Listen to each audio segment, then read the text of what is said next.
Les rendements du riz sont bas en Afrique, mais peuvent être plus élevés. Depuis 2006, les prix des produits alimentaires ont augmenté en Afrique et partout dans le monde. Si les paysans peuvent améliorer leur rendement, ils auront beaucoup plus à vendre. Alors, où peut-on produire plus de riz? Pour le riz de plateau, les rendements sont souvent assez bas à cause de la faible fertilité des terres et des pluies irrégulières. Les producteurs peuvent atteindre des rendements plus élevés dans les bas-fonds et surtout là où on maîtrise bien l'eau. Cependant, le rendement réel est souvent très loin du rendement potentiel, même avec de bonnes infrastructures d'irrigation. Augmenter la production risicole nécessitera une amélioration des pratiques agricoles. Dans ce module, nous allons voir comment on fait le repiquage du riz. Écoutons d'abord quelques producteurs de Tianso au Mali, qui nous expliquent les avantages du repiquage.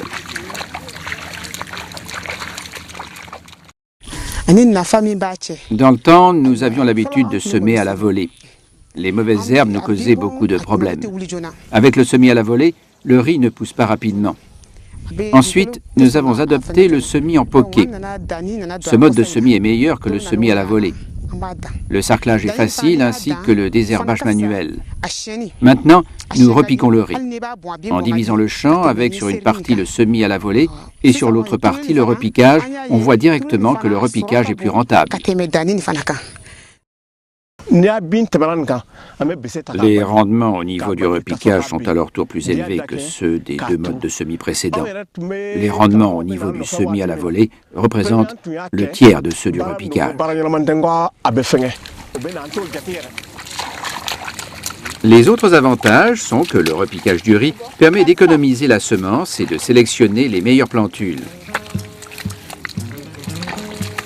Le repiquage donne également à la culture un avantage considérable sur les mauvaises herbes et facilite la gestion de la culture.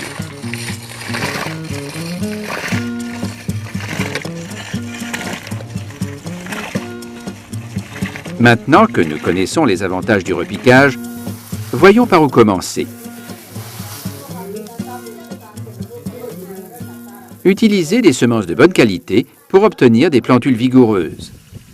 Néanmoins, ne semez pas trop dense votre pépinière car cela vous donnera des plantules chétives et elles prendront trop de temps avant qu'elles ne soient assez solides pour être repiquées.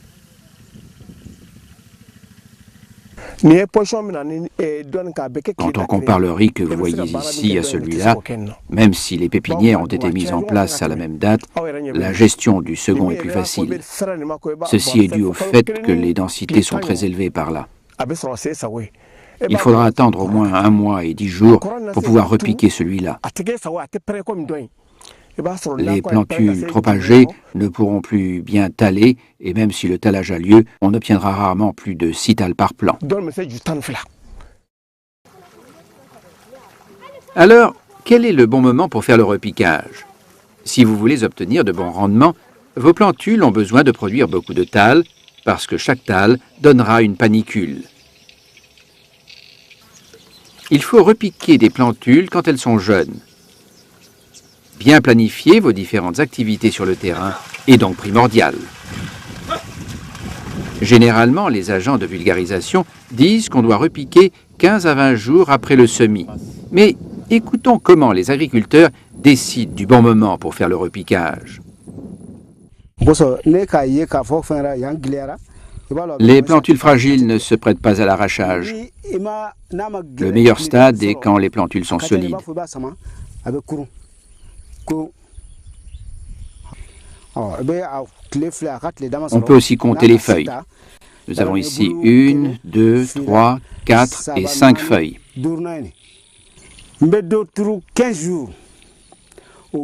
Je repique certaines plantules âgées de 15 jours. Ce sont des plants assez minces avec 3 feuilles seulement.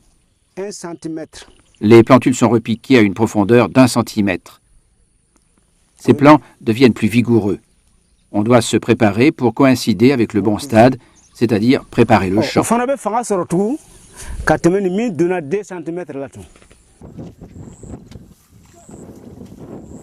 En général, quand vous repiquez des plantules plus âgées, elles donneront moins de tall et subissent un choc plus important au moment de l'arrache.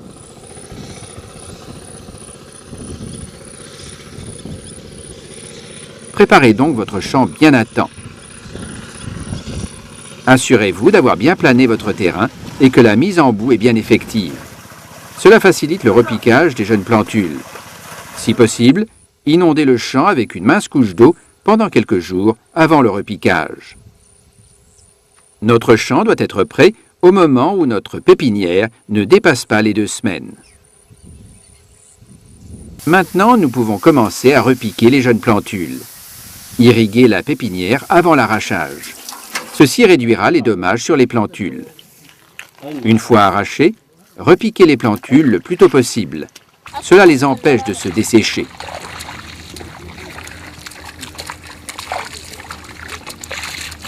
En dehors de l'âge des plantules, la profondeur du repiquage affecte aussi le tallage. Le riz doit être repiqué à une profondeur raisonnable.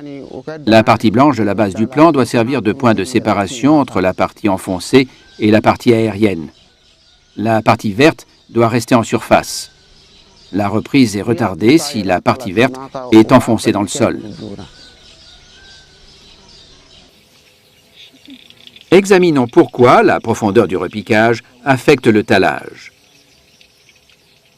Dans cette photo, vous voyez 2 plantes, une avec beaucoup de tall et une autre avec peu de tall. Au moment du repiquage, ces plantules avaient la même vigueur. Cependant, celle qui est à gauche a été repiquée à une profondeur d'environ 3 cm, tandis que celle à la droite a été repiquée trop en profondeur.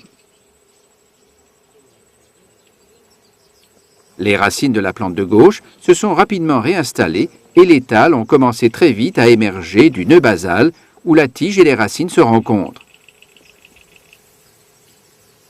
Cependant, les racines de celle de droite, qui a été repiquée trop en profondeur, ont manqué d'oxygène et sont mortes. De nouvelles racines ont commencé à pousser des plantules à partir du premier nœud.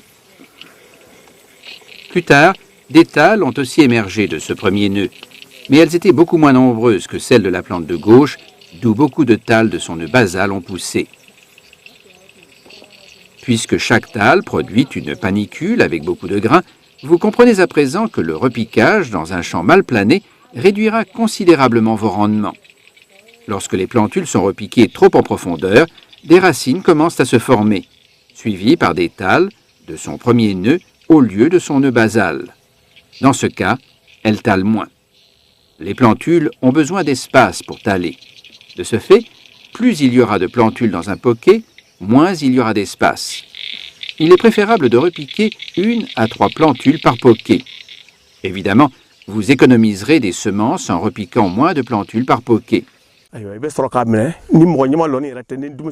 Les enfants ont l'habitude de repiquer jusqu'à 6 plants à la fois. Est-ce qu'il peut y avoir un bon tallage avec cela? Mais si c'est un adulte, il repique généralement 2 à 3 plants. Il y en a qui mettent jusqu'à 8 plants et le tallage se trouve sérieusement affecté.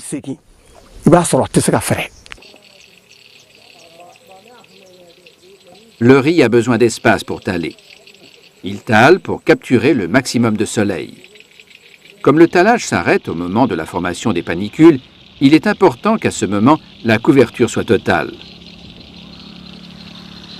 Cela se produira lorsque vous repiquez à des écartements de 20 cm. Si, au moment de l'initiation paniculaire, vous apercevez toujours l'eau ou le sol sur le champ à travers la canopée, cela veut dire que la couverture n'est pas totale et le rendement sera inférieur à l'optimal. En plus, Les espaces entre les plantes faciliteront le développement des mauvaises herbes, entraînant des pertes de rendement supplémentaires. Voyons à présent comment on peut repiquer. Au Burkina Faso, on repique le long d'une ficelle avec un marquage de l'intervalle sur la ficelle. Après chaque ligne de repiquage, on déplace la ficelle. Les agriculteurs laissent souvent 20 cm entre les plants. Abdourahmane Cissé, du village de Sianzo, au Mali, a développé une méthode simple qui lui permet de faire le repiquage en ligne. Les agriculteurs, à Madagascar, ont mis au point un dispositif similaire. Pour faire économie de main-d'œuvre, certains paysans repiquent en utilisant la longueur de leurs pieds ou mains comme unité de mesure. Ils repiquent de manière uniforme en respectant le même intervalle entre les plants. Rappelez-vous que le repiquage en ligne facilite le désherbage, comme nous le montrent les producteurs au Burkina Faso. Une partie des plants n'a peut-être pas survécu au choc du repiquage. Remplacez-les la semaine suivante pour assurer une mise en place uniforme de la culture.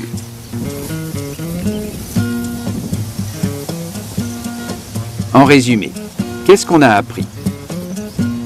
Le plus important à rappeler est que le rendement du riz est influencé par le nombre de thalles. À part le choix variétal, le tallage est affecté par 3 principaux facteurs. Premièrement, le tallage est affecté par l'âge des plantules au moment du repiquage. Les jeunes plants devraient avoir environ 4 feuilles au moment du repiquage, parce que les plantules trop âgées ne tallent pas bien. Pour ce faire, préparez votre terrain et pépinière à bonne date. Deuxièmement, il y a la profondeur de repiquage. Le riz repiqué trop en profondeur donnera peu de thalles. Troisièmement, gardez assez d'espace entre les plantes, préférablement environ 20 cm. Et limitez le nombre de plants par poquet pour optimiser le tallage. Un bon repiquage nécessite planification et discipline, mais nous permet d'arriver à une bonne récolte.